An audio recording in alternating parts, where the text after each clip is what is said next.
Hi guys! So I'm really sorry for like the odd backdrop, but this might be the only place in Le Mans where I would be allowed to film outside without wearing a mask. Because yes, we have to wear a mask everywhere, all the time, for anything. Even if you're in the street like 100 meters from anybody else, you would still need a mask. So this is the only outdoor place where I could film, and at this time, my husband is doing morning shifts, so even though it is daylight, it is his night. But I still thought that I really wanted to like give you guys an update about what's been going and how our move is coming up. Oh, well, let's face it, it's already happened, but like how it's progressing.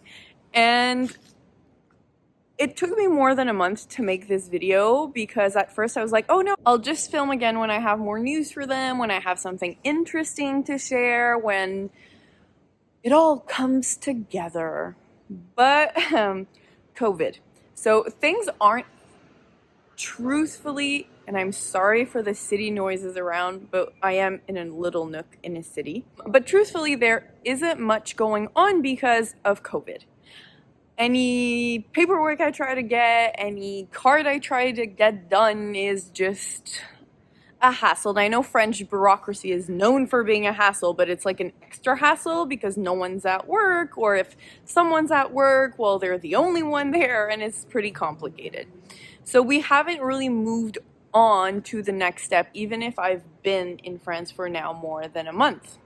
That being said, I have been applying on jobs, even if I don't have all my paperwork, for many reasons. The first one is that France does not have a very good hiring market at the moment, so if you don't start as soon as you can, it will take you years to get a job. Their job market is oddly saturated in most areas, which is weird to me because in Canada it's empty in most areas.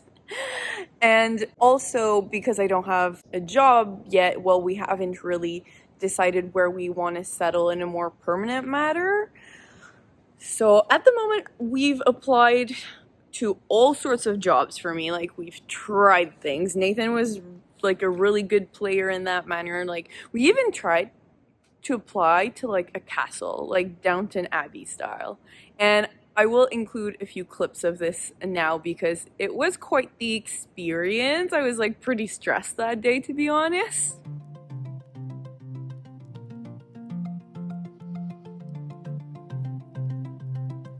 If this is the gate, I'm getting like some Bly Manor vibes. We may actually die if we take a job here.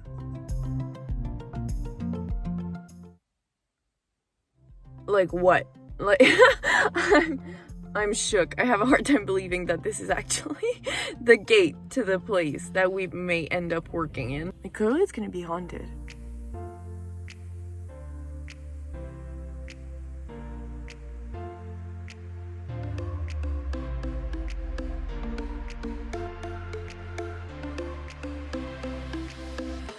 We did visit the castle. I didn't get like a lot of good footage inside because quite honestly, it belongs to someone. It's somebody's house and I wasn't gonna film inside or anything.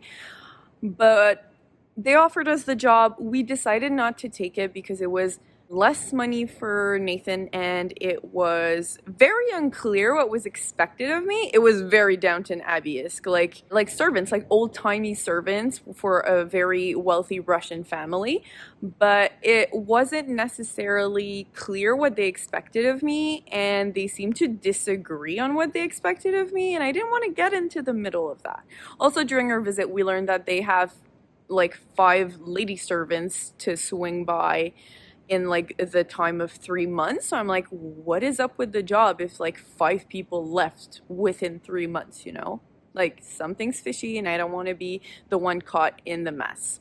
So all in all, we didn't take the job, but it was like super interesting from a modern point of view because I didn't even think jobs like these existed anymore, or if they existed, I didn't think you were still living there, but we would have lived there. Like, we would have lived on the castle domain and we would have been like 5 meters away from our employer at any given time. It was something, and to be honest, I think with COVID making people be home a lot more, it would have been probably harder to have that job. But from what I understand, obviously they're very wealthy, they travel a lot, and oftentimes they are not even home. So we would have been like kind of the security guards as well, just like keeping the domain and keeping it up to date. So if they want to swing by at any given moment, they can.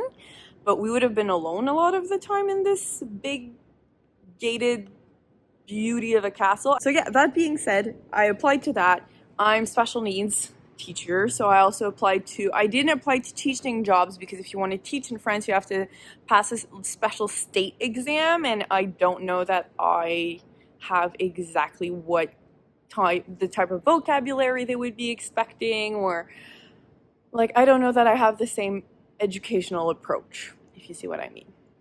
So, but I've been applying on educator jobs, which funnily enough I learned last week on the ground, like in the French market, they don't seem aware that France and Canada have an agreement on recognizing our university diplomas. More specifically, so France and Quebec, because they are the two biggest francophone communities in the world. So they have a bunch of agreements on recognizing one another's diplomas. But it's odd because in Quebec, I feel it's something that's well known and we recognize their diplomas without asking questions upon application. But here they were just refusing me on the basis that I didn't have a diploma. And I have now been sending a link along with my application so they can see from the French government that it is recognized, and a lot so, because I think my diploma over here is like regular university degree in Canada, but it's like a master's here. So I'm, if anything, overqualified from their perspective. And I've already gotten like 2 callbacks since I've started doing that. So I am on good track to getting a job and figuring out how it works here. I do not think we'll be working in a castle, but we should end up with a good match. Nathan already has a job, so that's fine. And I'm on a path to finding my own job and my own little French life. But with Christmas coming up and a lot of the offices being closed, it is a bit limited. So I don't think that I'll have much more news until January. And I guess I wanted to make this video to show that moving abroad isn't always like beautiful sunshine and butterflies and everything just lands perfectly. Like, I'm a very organized person and my paperwork is mostly ready and I knew what I was doing, and I didn't come to France alone. I came to France with a French resident who understands how all of this works, and it's still not going like peak speed, super efficient, super perfect. So if you are considering moving to another country and you are watching this, don't be hard on yourself. Give yourself some time. Like, don't tell yourself that within your first week of arrival you'll have the perfect job and you'll have everything you've ever wanted and it'll be like Emily in Paris and everything will be perfect. Like, yes, maybe your job will send you, but even then it might not be like a romantic, incredible situation. It's life. It's still life. It's life abroad, but it is still life. So that's where we're at with our move. And yeah, I guess I'll get back to you when we have some more developments. Thanks for tuning in, guys. See you soon.